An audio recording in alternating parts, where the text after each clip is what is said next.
Hello everyone, it's Helen here and thank you for joining me for today's tutorial. So today I'm going to be showing you how to make this Hexagon Geo gift box die set. I've got the die set just here and I've also got the dies under there that I can show you, but there are so many different variations of this box that you can do.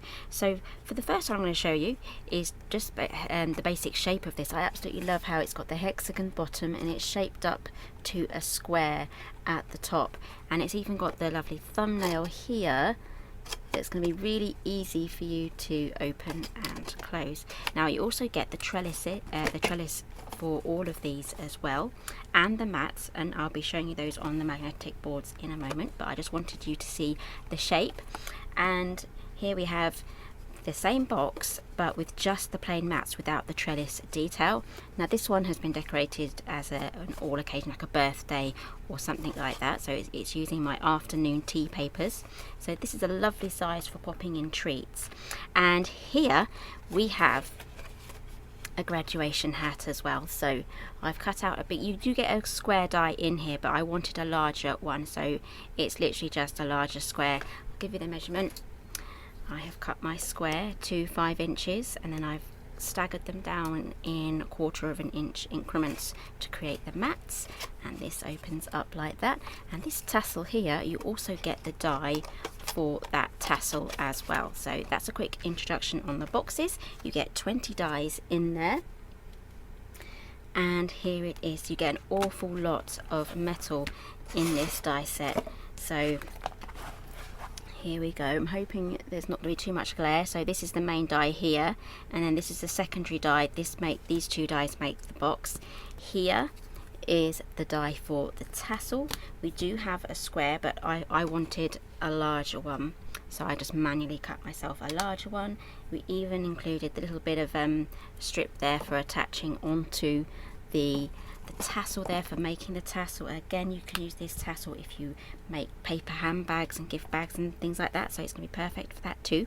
And you also get all of these trellis dies as well. So you even get a little hexagon die there for the bottom. Not sure if I put on the bottom. I did. There we go.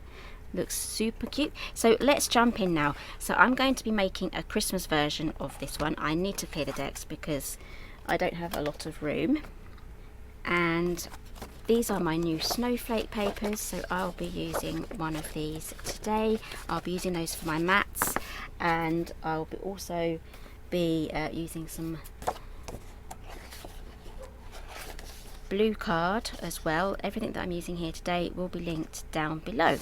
Okay, so let's grab our first dies that we're going to be running through. I'll be using the the Go Power and Emboss by Couture Creations today, and I'll link that down below as well. So I'm going to use the main die here first. I'm going to run that through. Then I'm going to run through the second one. Then I'm going to take these mats off, and there's enough mats here for every single side. As you can see, even the little ones have them. I'm going to run those through on the patterned paper. So let's get started on that.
Okay, so I got all of my mats cut out. I got the main dies cut out. So what I'm going to do off camera is I'm going to add all of my mats to the front and all around the box, and I'm also going to add my red tape. So I'll be showing you where I'm adding the red tape after I've done that. So I'll be back in one moment.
Okay, so I've popped on my red tape now. I've done it on these two tabs here, on this side and this side.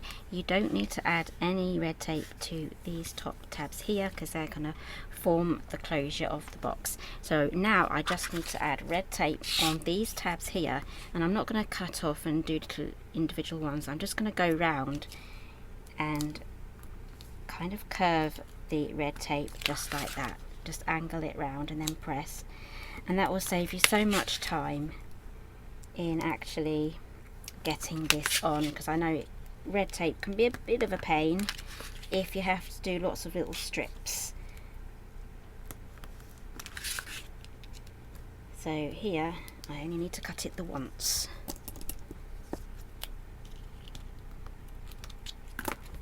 Okay, use your bone folder, give that a really good pressing.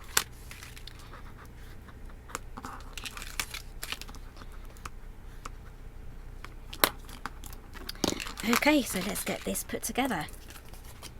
So this is going to join on just like that.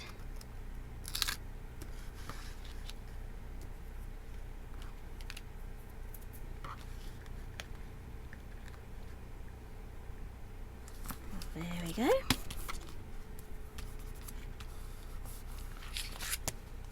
And then what I'm going to do is I'm going to work on this bottom hexagon here.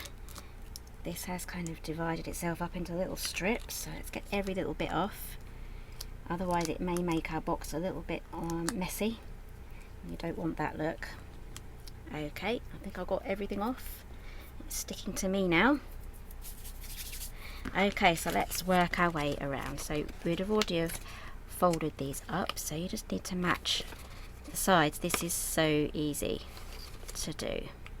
Especially if you can use glue for this, but it's super easy, especially if you are using the red tape, and the red tape is the strongest out of all the tapes, so I would definitely go for the red tape.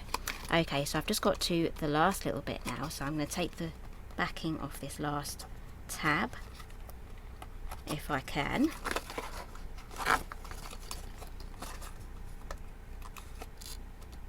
There we go.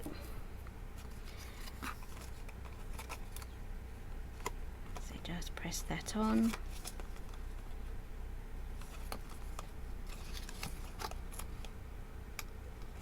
there we have our box.